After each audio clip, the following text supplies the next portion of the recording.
ನಾವ್ ಕೈಯಲ್ಲಿ ನಾವೇ ಇದನ್ನ ಹೆಂಗೆ ಕಂಡುಹಿಡ್ಕೊಳ್ಳೋದು ಅಂತ ಕಲ್ತ್ಕೋಬೇಕು ಆಯ್ತಾ. ಆಮೇಲೆ ನೀವು ಆಪ್ ಏನಾದ್ರು ಮಾಡಿ. ಫಸ್ಟ್ ನಾನು ಹೇಳ್ಕೊಡ್ತೀನಿ ಮೆಥಡ್, ಓಕೆನಾ. ಫಸ್ಟ್ ನೀವು ಈಗ ಯಾವ್ದು ಎಲ್ಲಿಂದ ಅಂದ್ರೆ ಇದಕ್ಕೆ ಭೃಗು ಬಿಂದು ಪಾಯಿಂಟ್ ಅಂತ ಏನಂದ್ರೆ ಡೆಸ್ಟಿನಿ ಪಾಯಿಂಟ್ ಅಂತ ಕರಿತೀವಿ ನಾವು. ನಮ್ಮ ಜಾತಕದಲ್ಲಿ ಅಸೆಂಡೆಂಟು, ಮೂನ್ ಸೈನ್, ಸನ್ ಸೈನ್ ಎಲ್ಲ ಗೊತ್ತಲ್ವಾ. ನಮ್ಮ ಡೆಸ್ಟಿನಿ ಸೈನ್ ಯಾವುದು ಅಂತಾನು ಗೊತ್ತಾಗ್ಬೇಕು ನಮ್ಗೆ. ಓಕೆ, ಲಗ್ನ, ತ್ರಿಕೋಣ, ಕಾಮ ತ್ರಿಕೋಣ, ಉಪಚಯ ಹೌಸಸ್, ಎಸ್ಪೆಷಲಿ ಉಪಚಯ ಹೌಸಸ್ ಎಲ್ಲ ಬಿದ್ರೆ, ಉಪಚಯ ಹೌಸಸ್ ಎಲ್ಲ ಏನಾರು ಬಿದ್ರೆ ವೆರಿ ಗುಡ್ ಅಂತ ಕನ್ಸಿಡರ್ ಮಾಡ್ತೀವಿ. ಸ್ವಲ್ಪ ಜೀವನದಲ್ಲಿ ಏನಂತ ಹೇಳ್ತೀವಿ ಅಂದ್ರೆ, ಜೀವನದಲ್ಲಿ ಎಲ್ಲೂ ನಮಗ್ ಬೀಳು ಅನ್ನೋದು ನೋಡಲ್ಲ.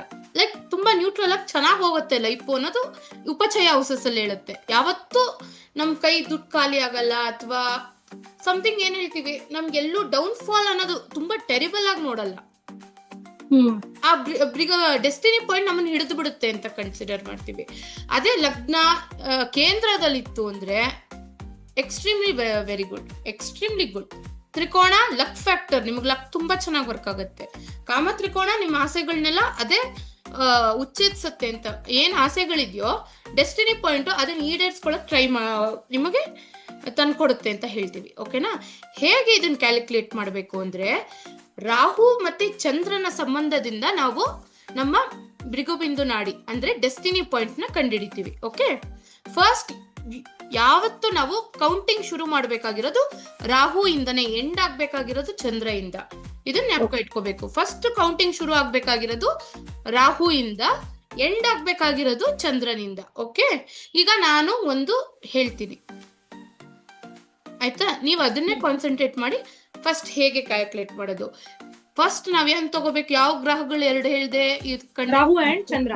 ಓಕೆ, ಅವರಿಬ್ರು ಡಿಗ್ರಿಗಳನ್ನ ತಗೊಳ್ಬೇಕು ನಾವು. ಓಕೆ, ಈಗ ನಾನೊಂದು ಹೇಳ್ತೀನಿ. ರಾಹು ಕರ್ಕಾಟಕ ರಾಶಿಯಲ್ಲಿ 26 ಡಿಗ್ರಿಲಿ ಇರ್ತಾನೆ, ಬರ್ಕೊಳ್ಳಿ. ಚಂದ್ರ ಮೀನದಲ್ಲಿ 23 ಡಿಗ್ರಿಲಿ ಇರ್ತಾನೆ. ಇಲ್ಲಿ ಈಗ ರಾಹು ಜಾಸ್ತಿ ಇತ್ತು, ಚಂದ್ರ ಜಾಸ್ತಿ ಇತ್ತು ಅಂತಲ್ಲ, ಯಾರು ಜಾಸ್ತಿ ಡಿಗ್ರಿಯಲ್ಲಿ ಇರ್ತಾರೋ ಕಮ್ಮಿ ಇರೋ ಡಿಗ್ರಿಯಿಂದ ಮೈನಸ್ ಮಾಡ್ಕೋಬೇಕು. ಈಗ ರಾಹುನೇ ತಾನೇ ಹೈಯೆಸ್ಟ್, 27 ನಲ್ಲಿ 26 ಮೈನಸ್ 23 ಎಷ್ಟು ಉಳಿತು? 3. ಓಕೆ, ಅದೇ ಇವಾಗ ಚಂದ್ರನೇ 26 ಇದ್ದಿದ್ರು ಸೇಮ್ ಮಾಡ್ಬೇಕು. ಯಾರು ಜಾಸ್ತಿ ಇದಾರೋ ಅವ್ರು ಮಿಕ್ಕಿದ್ರು ಕಮ್ಮಿ ಇರೋದ್ರಿಂದ ಆ ಡಿಗ್ರಿನ ಡಿವೈಡ್ ಮೈನಸ್ ಮಾಡ್ಕೊ. ಓಕೆ, ಚಂದ್ರ ಆದ್ರೂ ಜಾಸ್ತಿ ಇರ್ಲಿ, ರಾಹು ಆದ್ರೂ ಜಾಸ್ತಿ ಇರ್ಲಿ, ಬಟ್ ನಾನ್ ಹೇಳಿರೋದ್ರಲ್ಲಿ ಇಲ್ಲಿ ರಾಹು ಜಾಸ್ತಿ ಇರೋದ್ರಿಂದ ಅಷ್ಟಿಟ್ಕೊಳ್ಬೇಕು. ಓಕೆನಾ. ಫಸ್ಟ್ ನೋಡಿ, ನಾ ಯಾವ ಬುಕ್ಕು ಇಟ್ಕೊಂಡಿಲ್ಲ, ಹಂಗೆ ಹೇಳ್ತಾ ಇದ್ದೀನಿ, ಇಟ್ಸ್ ಓಕೆ. ಏನ್ ಹೇಳ್ತೀವಿ, ಈಗ 3 ಡಿಗ್ರಿ ಸುಳಿತು. ಎಲ್ಲಿ? ಕರ್ಕಾಟಕದಲ್ಲಿ ಶುರು ಬರ್ಕೊಂಡಿದ್ದೀರಲ್ಲ, ರಾಹು ಕರ್ಕಾಟಕದಿಂದ ಎಷ್ಟು ಡಿಗ್ರಿ ಇರುತ್ತೆ ಒಂದೊಂದ್ ಮನೆಗೆ? 30 ಡಿಗ್ರಿ. ಮನೆಗೆ ಎಷ್ಟು ಡಿಗ್ರಿ ಇರುತ್ತೆ? 30 ಡಿಗ್ರಿ. ಓಕೆ, ಕರ್ಕಾಟಕದಿಂದ ಮೀನವರೆಗೂ 30 ಕೌಂಟ್ ಮಾಡಿ. ಓಕೆ, ನಾನು 30 ಹೇಳ್ತೀನಿ, ನೀವು ಅದನ್ನ ಇಷ್ಟು ಇಟ್ಕೊಳ್ಳಿ.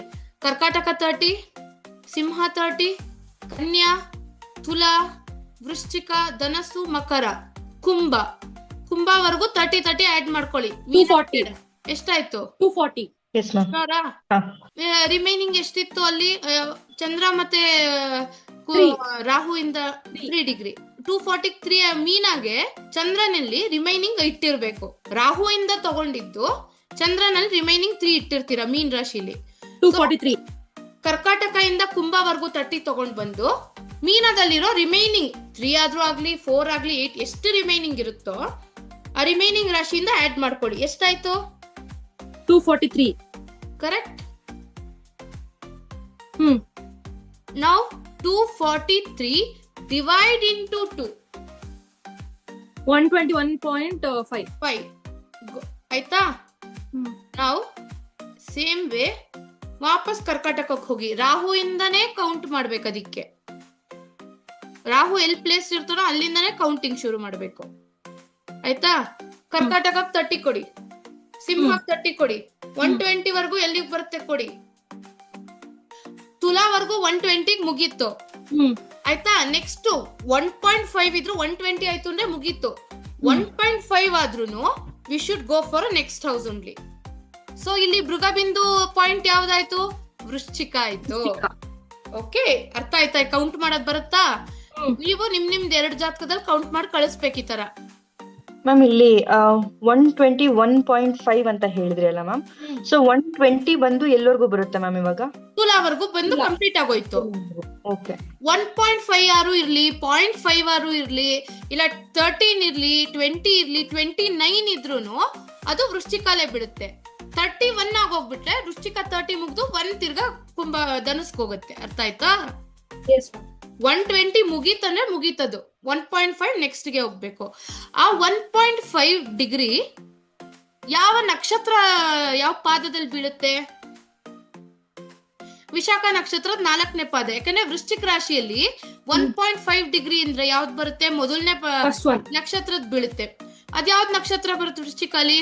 ವಿಶಾಖ ವಿಶಾಖ. ನಕ್ಷತ್ರದ 4ನೇ ಪಾದ ಪಾದ. ಬೀಳುತ್ತೆ. ಆಯ್ತಾ? ಅದೇ ವಿಶಾಖ ನಕ್ಷತ್ರದ 4ನೇ ಪಾದ ನಾವು ಕ್ಯಾಲ್ಕುಲೇಟಿಂಗ್ ನವಾಂಶ ಕ್ಯಾಲ್ಕುಲೇಷನ್ ಹೋದ್ರೆ ಗುರು ಅಲ್ಲೇ ಬರೋ ಗುರು ಇದಕ್ ಬರ್ತಾನೆ. ಆ ವಿಶಾಖ ನಕ್ಷತ್ರದ 4ನೇ ಪಾದ ನವಾಂಶದಲ್ಲಿ ಎಲ್ಲೋಗುತ್ತೆ? ಕರ್ಕಾಟಕ ರಾಶಿಗೆ ಹೋಗುತ್ತೆ. ಆ ತರ ನಾವು ಕ್ಯಾಲ್ಕುಲೇಟ್ ಮಾಡ್ಕೋಬೇಕು. ಫಸ್ಟಿಗೆ ಏನ್ ತಗೊಳ್ಬೇಕು? ವೃಶ್ಚಿಕ ರಾಶಿ ಬಂದು ಇವ್ರದ್ದು ಡೆಸ್ಟಿನಿ ಪಾಯಿಂಟ್. ಮೃಗಬಿಂದು. ಹ್ಮ್. ಆಯ್ತಾ? ಅದು ಎಷ್ಟನೇ ಡಿಗ್ರಿಯಲ್ಲಿ ಇದೆ? ಯಾವ ನಕ್ಷತ್ರಕ್ಕೆ ಬೀಳುತ್ತೆ? ಅದು ಮೃಗಬಿಂದು ನಕ್ಷತ್ರ ಬೀಳುತ್ತೆ. ಮೃಗಬಿಂದು ಯಾವ ರಾಶಿಗೆ ಬೀಳುತ್ತೆ? ಅದ್ರ ಅಧಿಪತಿ ಯಾರು? ಗುರು ಅಂತ ಹೇಳಿದ್ರಿ ಮ್ಯಾಮ್. ನೋ. ವಿಶಾಖ ನಕ್ಷತ್ರದ ಅಧಿಪತಿ 1.5 ಡಿಗ್ರಿ ರಾಶಿ ಮಾರ್ಸ್ ಕುಜ. ಆಯ್ತಾ? 1.5 ಡಿಗ್ರಿ ಕೂತಿರೋದ್ರಿಂದ ಅದು ವಿಶಾಖ ನಕ್ಷತ್ರದ 4ನೇ ಪಾದದಲ್ಲಿ ಕೂತಿರುತ್ತೆ. ಯಾವ ರಾಶಿಯಲ್ಲಿ ಕೂತಿರುತ್ತೆ? ವೃಶ್ಚಿಕ. ಅಧಿಪತಿ ಯಾರು? ಕುಜ. ಸೊ ನಿಮ್ಮ ಡೆಸ್ಟಿನಿ ಪಾಯಿಂಟ್ ನ ಅಧಿಪತಿಗಳು ಕುಜ ಅಂಡ್ ಗುರು. ಸೊ ನೀವು ನಿಮ್ಮ ಡೆಸ್ಟಿನಿ ಟ್ರಿಗರಿಂಗ್ ಪಾಯಿಂಟ್ ಈ ದಶೆಗಳಲ್ಲಿ ಬಂದಾಗ ತುಂಬಾ ಪಾಸಿಟಿವ್ ವೈಬ್ರೇಷನ್ಸ್ ಬರುತ್ತೆ. ಓಕೆ, ಈಗ ನನ್ಗೆ ಅದನ್ನೇ ಯಾರೊಬ್ರು ಅದೇ ಚಿಕ್ಕ ಮಗು ಇದ್ದಾಗ ಬಂದ್ಬಿಡ್ತು. ಹ್ಮ್. ಅವಾಗೇನು? ಈ ಕುಜ ನಿಮ್ಗೆ 4ನೇ ಮನೇಲಿ ಕೂತಿರುತ್ತೋ, 2ನೇ ಮನೆಯಲ್ಲೋ, 9ನೇ ಮನೆಯಲ್ಲೋ ನೋಡ್ಕೊಳ್ಳಿ. ನಿಮ್ಮಿಂದ ನಿಮ್ಮ ತಂದೆ ತಾಯಿಗಳಿಗೆ ಏನಾದ್ರು ಒಂದು ಬಂದಿರುತ್ತೆ, ಅದು ನಿಮಗೆ ಅಸೆಟ್ ಆಗತ್ತೆ. ಆಯ್ತಾ? ನೀವೇ ಮಾಡ್ಬೇಕು ಅಂತಿಲ್ಲ. ಈಗ ಮದ್ವೆ ಆಗಿದ್ದಾಗ 7,000 ಸ್ಪೌಸ್ ಬರುತ್ತೆ. ಯಾಕೆ? ನನಗ್ ಕೊಡಿಸ್ಲಿ ಅಂತ. ಅರ್ಥ ಆಯ್ತಾ? ಅಷ್ಟೇ. ನಾನೇ ನಮ್ಮ ಆಯ್ತು. ಈಗ ಆಕ್ಚುಲಿ ಇದು ನನ್ನ ಮೃಗಬಿಂದು ಪಾಯಿಂಟ್. ಆಯ್ತಾ? ನನಗೆ ಈಗ ಗುರು ಭುಕ್ತಿ ನಡೀತಾ ಇದೆ. ಗುರು ಬಂದು ನನ್ನ ಮೃಗಬಿಂದು ಡೆಸ್ಟಿನಿ ನಕ್ಷತ್ರ. ಹ್ಮ್. ಆಕ್ಚುಲಿ ಗುರು ನನಗೆ ಅವ್ನು ತುಂಬಾ ಟ್ರಿಗರಿಂಗ್ ಪಾಯಿಂಟ್ ಅಲ್ಲಿ ಬೇಕಾದಷ್ಟು ಕೊಟ್ಟಿದ್ದಾನೆ, ಚೆನ್ನಾಗಿ ಕೊಟ್ಟಿದ್ದಾನೆ, ಇಲ್ಲ ಅಂತ ಹೇಳಲ್ಲ. ಎಸ್ಪೆಷಲಿ ನನ್ಗೆ ಈ ತರ ವಿದ್ಯೆಗಳೇ ಹೇಳಿದ್ದು. ವಿತೌಟ್ ಎನಿ ಗುರು ನನಗೆ ಇಷ್ಟೊಂದು ಗೇನ್ ಆಗ್ಬೇಕಂದ್ರೆ ಅದು ಗುರುವಿಂದ ತಾನೆ. ಹ್ಮ್. ಅಲ್ವಾ? ನನ್ನನ್ನು ಯಾರು ಕೂತ್ಕೊಂಡು ಹೇಳ್ಕೊಟ್ಟಿಲ್ಲ, ಇದನ್ನ ನೋಡು. ನಾನು ಇಷ್ಟನ್ ಕಲಿಯಕ್ಕೆ ಒಂದು 25-30 ಚಾಟ್ನ ರಫಲ್ ಕೈಯಲ್ಲಿ ಗೀಚಿ ಬರ್ದಿದ್ದೀನಿ. ಎಷ್ಟೊಂದು ತಲೆಗೆ ನನ್ನ ತಂಗಿದಂತೂ ಆರೋಡ ಲಗ್ನ ತಲೆಗೆ ಎಷ್ಟು ಕಷ್ಟ ಆಗೋಯ್ತು ಅಂದ್ರೆ ಅಷ್ಟೊಂದು ಹುಡುಕ್ತಾ ಇದ್ದೆ. ಬಟ್ ಅದನ್ನ ನಾನು ನಿಮ್ಗೆ ಈಸಿಯಾಗಿ ಕೊಡ್ತಿದ್ದೀನಿ. ಬಿಕಾಸ್ ನಿಮ್ಮ ಡೆಸ್ಟಿನಿ ಪಾಯಿಂಟ್ ಈಸಿ ಆಕ್ಸೆಸ್ ಅಲ್ಲಿ ಇದೆ. ಹಾಗಂತ ನಾನು ನಿಮ್ಮನ್ನ ಬ್ಲೇಮ್ ಮಾಡಕ್ಕಾಗಲ್ಲ. ನಂದು ಕರ್ಮ ನನ್ನ ಹಣೆ ಬರ ಈ ತರ ಇತ್ತು. ಬಟ್ ಡೈರೆಕ್ಟ್ ನನಗೆ ಗುರುನೇ ಹೆಲ್ಪ್ ಮಾಡ್ದ. ನನಗೆ ಬೇರೆ ಎಲ್ಲೋ ಇಟ್ಟಿರುತ್ತೆ ಅಲ್ವಾ? ಆ ತರ. ಇವಾಗ ನಿಮಗೆ ಈಸಿ ಆಕ್ಸೆಸ್ ಇದೆ. ನಾನು ಕೂತ್ಕೊಂಡು ನಿಮ್ಗೆ ಒಂದೊಂದು ಬಿಡ್ದಂಗೆ ಹೇಳ್ಕೊಡ್ತೀನಿ. ನನ್ಗೆ ಯಾರು ಇದು ಸರಿ ತಪ್ಪು ಅಂತ ಹೇಳ್ಕೊಡ್ಲೇ ಇಲ್ಲ. ತುಂಬಾ ನಾನು ಸ್ಕ್ರಾಚಸ್ ಮುಖಾಂತರ ಒಂದ್ 7-8 ಬುಕ್ ರೆಫರ್ ಮಾಡಿ ಅದು ಎಷ್ಟು ಓದೋದ್ ಬೇಜಾರೇ ಆಗೋಗೋದು. ಒಂದೊಂದ್ಸತಿ ಬಿಟ್ಟಾಕ್ಬಿಡ್ತಿದ್ದೆ. ಎಷ್ಟೋ ಬಿಟ್ಟು ಕಲ್ತ್ಕೊಳ್ತಿದ್ದ ಆ ತರ. ಆಯ್ತಾ? ಸೊ ನಿಮ್ಗೆ ಈಗ ಅರ್ಥ ಆಯ್ತಲ್ವಾ ಹೇಗಿತ್ತು? ಯಾವುದೇ ಒಂದು ದಶದಲ್ಲಿ ಕುಜ ಅಥವಾ ಗುರು ಬಂದ್ರು ಕೂಡ ಇದ್ರದೊಂದು ಎಫೆಕ್ಟ್ ಅನ್ನೋದು ಇರುತ್ತೆ ಮ್ಯಾಮ್. ನಿಮ್ಮ ಯಾವ ಇದು ಅಂದ್ರೆ ನಿಮ್ಮ ಎಷ್ಟನೇ ಮನೇಲಿ ಇದೇನೆ ಅಂತ ನೋಡ್ಕೊಳ್ಳಿ. ಆ ಕೆಲ್ಸಕ್ಕೆ ಅಟೆಂಪ್ಟ್ ಮಾಡ್ಬಿಡಿ, ಬೇಗ ವರ್ಕ್ ಆಗ್ಬಿಡುತ್ತೆ. ಆಯ್ತಾ? ಅಂಡ್ ಆ ದಶ ಬಂದ್ರೆ ಇನ್ನೂ ಒಳ್ಳೇದು. added advantage. Bhukti is well enough. Transits are enough. Transits are enough. That's why ನಿಮ್ಗೆ ದಶ ಬಂದಾಗ ದೊಡ್ಡದು ಅದೇ ಏನೋ ಬರುತ್ತೆ ಅನ್ನಕ್ಕಿಂತ ಟ್ರಾನ್ಸಿಟ್ ಅಲ್ಲಿ 3 ತಿಂಗಳು ಇರುತ್ತಾ, 3 ತಿಂಗಳಲ್ಲಿ ಫುಲ್ ಎಫರ್ಟ್ ಹಾಕ್ಬಿಡಿ. ನನ್ನ ಕಸಿನ್ ಹಿಂಗೆ ಯಾವ್ದೋ ಒಂದು ಹೇಳ್ತಿದ್ದೆ, ಅವಳಿಗೊಂದು 6 ತಿಂಗಳಿಗಿಂತ 5.5 ತಿಂಗಳು ಇರುತ್ತೆ ಅದೊಂದು ಭುಕ್ತಿ. 5.5 ತಿಂಗಳು ಅಟ್ ಎನಿ ಕಾಸ್ಟ್ ನೀನ್ ಸೈಟ್ ಮಾಡ್ಲೇಬೇಕು ಅಂತ ಹೇಳಿದ್ದು. ಅವಳು ಗಂಡನ್ ಕುತ್ಕೆ ಮೇಲೆ ಕೂತು ಕೊನೆಗೆ ಅವರು ಗಂಡನಿಂದ ಮನೆ ಬಿಟ್ಟು ಬಂದು ಎಲ್ಲ ಹಠ ಮಾಡಿ ಮಾಡ್ಕೊಂಡ್ಬಿಟ್ಲು ಅವಳು. ಸೈಟ್ ಮಾಡಿ What fire if- ಹಾಕಿಸ್ಬಿಟ್ಲು.